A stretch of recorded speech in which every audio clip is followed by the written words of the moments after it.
She was supposed to walk down the aisle in 6 days. Instead, she walked into a storm she started herself and had no idea was coming. This isn't a love story. It's a reckoning. Let's begin.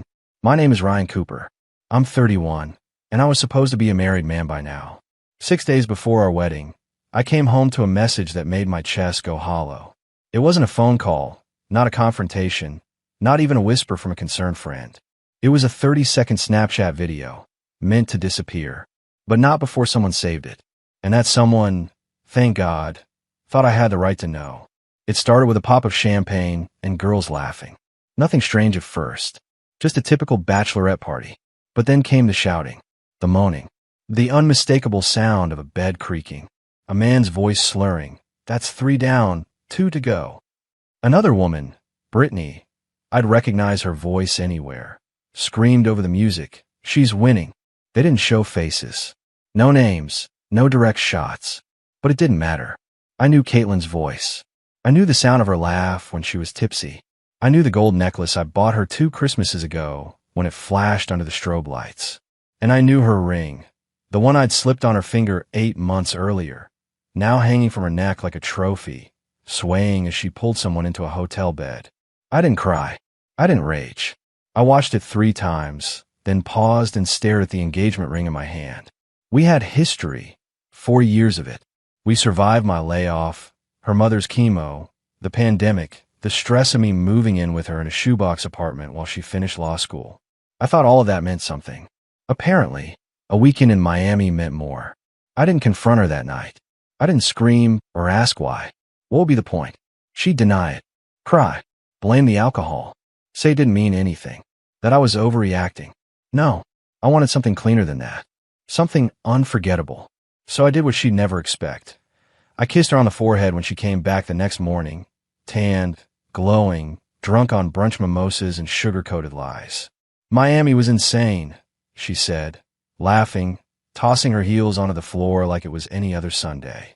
"But God, I missed you." I smiled. "I'm glad you had fun." And she never saw the goodbye in my eyes. At 3:17 a.m. that night, while she snored beside me, her phone lighting up with bridesmaid group texts, I got out of bed. Quietly.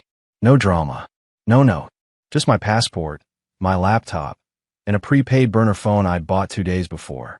I placed her ring on the kitchen table next to a folded sheet of paper that said only, "Don't call. You'll understand soon."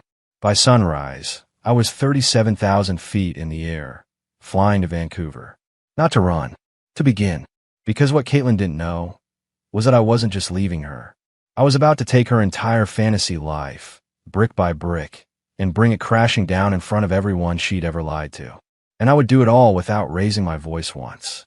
The rehearsal dinner was scheduled for Friday at 6 p.m. sharp, at the same vineyard Caitlin insisted on after months of Pinterest boards and bridal magazines. She arrived early, dressed in a designer gown she'd begged her father to help pay for.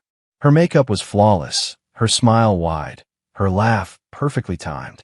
She thought she was walking into a dream, but she walked into silence. No groom, no groomsman, not a single Cooper in sight. I watched it all unfold from a hotel lobby in downtown Vancouver, logged into the security feed of the event space, thanks to an email confirmation I'd redirected before vanishing. Her face dropped the second she realized something was wrong. My parents wouldn't pick up her calls. My best man, Joel, had ghosted her completely on my request. Even the wedding planner avoided her gaze. By 6:40 p.m., her father was red in the face, whispering furiously with her mother. I watched her lips. Did something happen in Miami? The words punched the air like a prophecy. Caitlin's jaw tensed. Her hands trembled. Her friends, oh, her precious bridesmaids. Some of them already knew. They stood off to the side, murmuring. Brittany, the maid of honor, wouldn't even meet her eyes. That night, while Caitlin sobbed in her wedding dress beside a 3-tier cake meant to serve 120, I was sitting in a dim apartment with the Pacific rain tapping the window behind me, planning my next move. This wasn't about humiliation. Not yet. It was about erasing myself from the equation. A clean extraction. One that would make her feel the weight of my absence before she even understood why it mattered. I started with the basics, split the joint account, emptied my half, changed the passwords on our wedding vendor accounts, voided the lease, My name only had been on it anyway, a detail she never cared to ask about. I transferred my half of the vendor deposits to her name, making sure I left no charges that could be blamed on me. Then I scrubbed myself clean, deleted my Instagram, removed my Facebook, took down LinkedIn. The Ryan Cooper she knew vanished. And in his place, silence. But that silence was temporary, because 3 days later, when the pity stories started floating around, Ryan got cold feet. He just disappeared. Poor Caitlin, she didn't deserve this. I released the first wave. An email. Subject line. You should know who Caitlin really is. No commentary. No slander. Just attachments. A 1-minute clip from the Bachelorette party. Her voice, her laugh, her slurred brag. I lost count after the third guy. Screenshots from the group chat. Brittany's messages egging her on. Mia joking about the body count. Even Caitlin herself saying, "He's so sweet, he'll never find out." Recipients. Her father. Her mother. Her boss at the law firm. Her older brother. The one who once called me a good man during Thanksgiving dinner. I didn't even have to press send personally. I scheduled them in advance and let the fuse burn. Within hours, her Instagram vanished. Her Twitter, deactivated. Her LinkedIn down. I watched the fallout like a distant observer in a movie theater, popcorn untouched. By the end of the weekend, I heard through mutuals that her job had placed her under an internal review. Apparently, conduct unbecoming of a firm representative was a serious thing when your behavior gets exposed citywide during a client-heavy weekend. I hadn't yelled, hadn't made threats, hadn't said a single word to her, but I had turned her world upside down, and I wasn't finished. Monday morning, I checked the news, not the official kind, but the digital grapevine.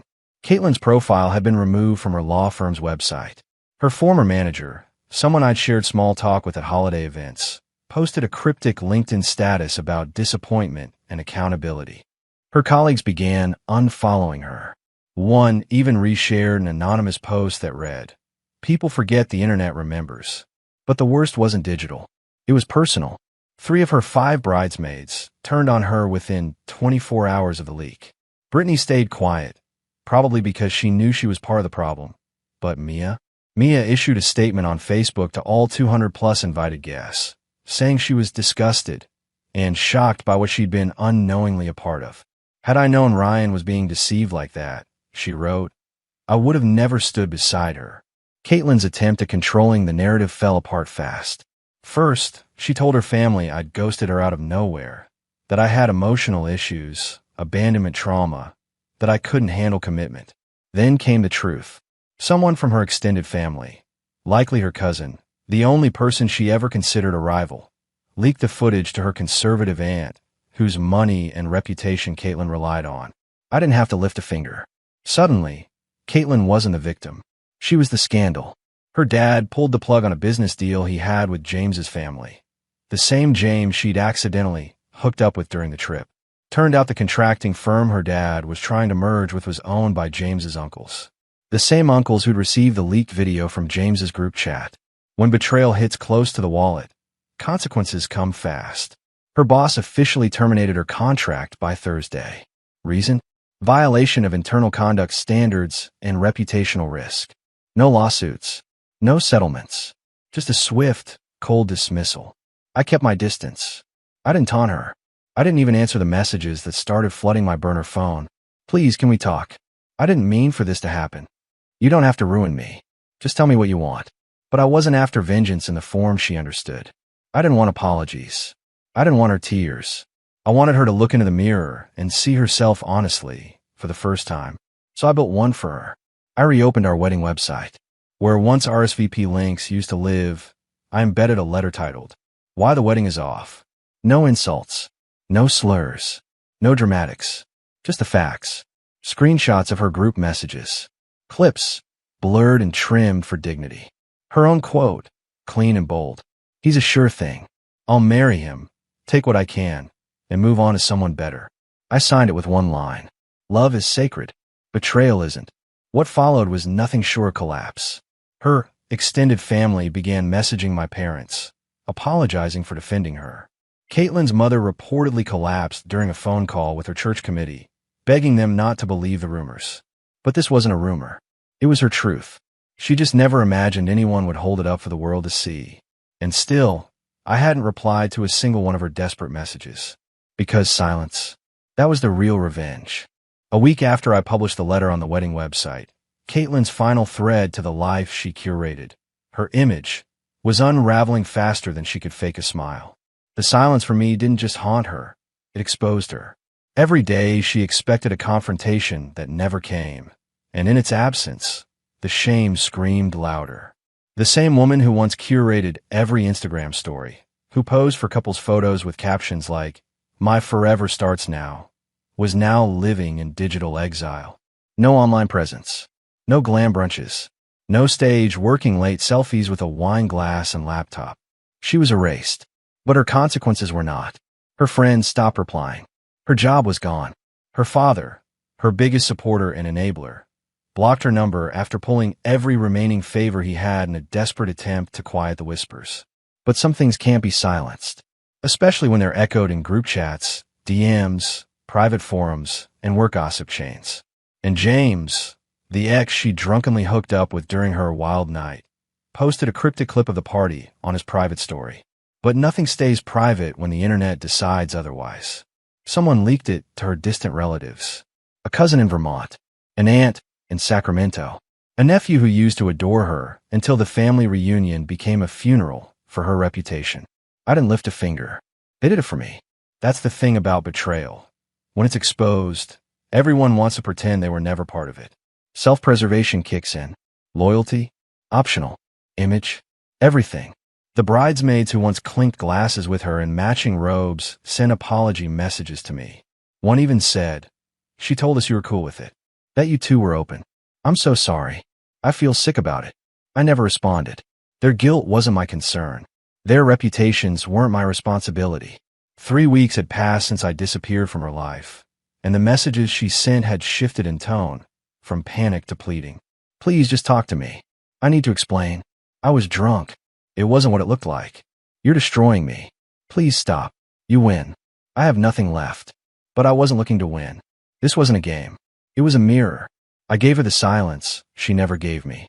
I gave her the truth she never gave herself. I wanted her to feel what I had felt that night, watching her laugh in that video, hollow, betrayed, and paralyzed by disbelief. I wanted her to see what it meant to be discarded like a fool after investing every ounce of love, trust, and faith into someone who never deserved it. And just when she thought the storm had passed, she received the invitation. It wasn't from me. It was from my parents. They were throwing a small dinner party, a celebration, not of what should have been, but what was avoided. A toast to freedom. The guest list? Close friends, extended family, even some of her old connections who had quietly disassociated from her. But the real twist? She wasn't invited. She saw the photos online. My mother's subtle caption, "When truth finds light, peace follows." Caitlin's final message came 2 days later. "You got what you wanted. I'm humiliated. I can't go outside without someone whispering.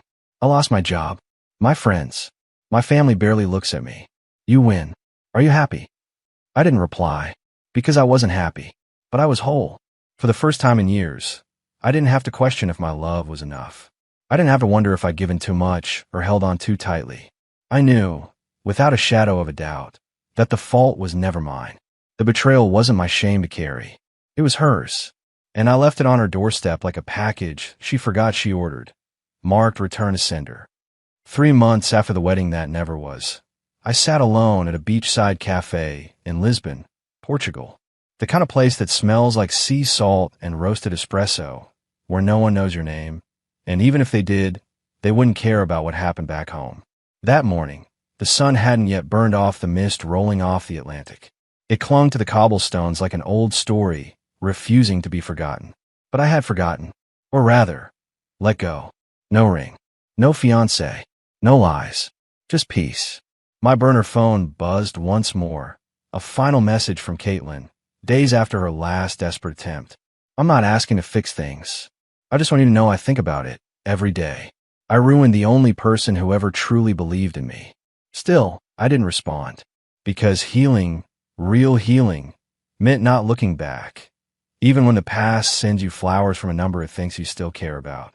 Caitlin's life had imploded far beyond what I ever planned. After she lost her job, her father's financial support dried up. Her former friends stopped answering her calls, not out of loyalty to me, but because guilt is a contagious thing and no one wants to catch it in public. She moved in with a cousin she barely liked on the west side of the city, picked up a job at a retail clothing store, a far cry from the polished legal associate she used to be. Then came the blog, a healing journey, she called it. Weekly posts filled with affirmations, vague captions about growth, forgiveness, rising from the ashes. But nothing goes viral when your name's already scorched. The blog tanked. Sponsors pulled out. Commenters mocked her transformation.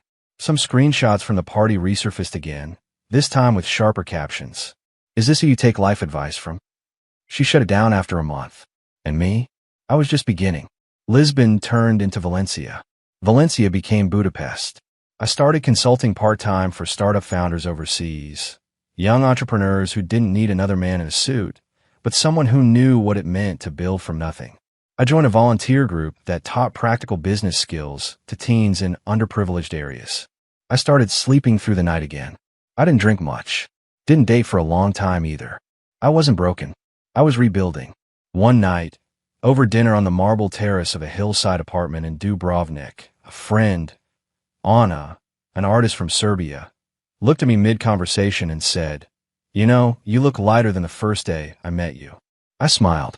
It cost everything, I told her, but it was worth it, because it was. See, people think revenge is about rage, screaming, exposing, humiliating. But real revenge, the kind that seeps into bones and lingers long after the curtains fall, that comes from truth, from quiet, from walking away so far that the one who wronged you can only look up and see the life you rebuilt without them. Caitlin expected anger. She expected confrontation, insults, maybe even a scene. What she never expected was silence. She mistook my kindness for weakness. She mistook my loyalty for blindness. But most of all, she mistook me for someone she could betray and keep. The lesson? When someone treats you like a stepping stone to a better life, don't sink to their level. Just step aside. Let them stumble.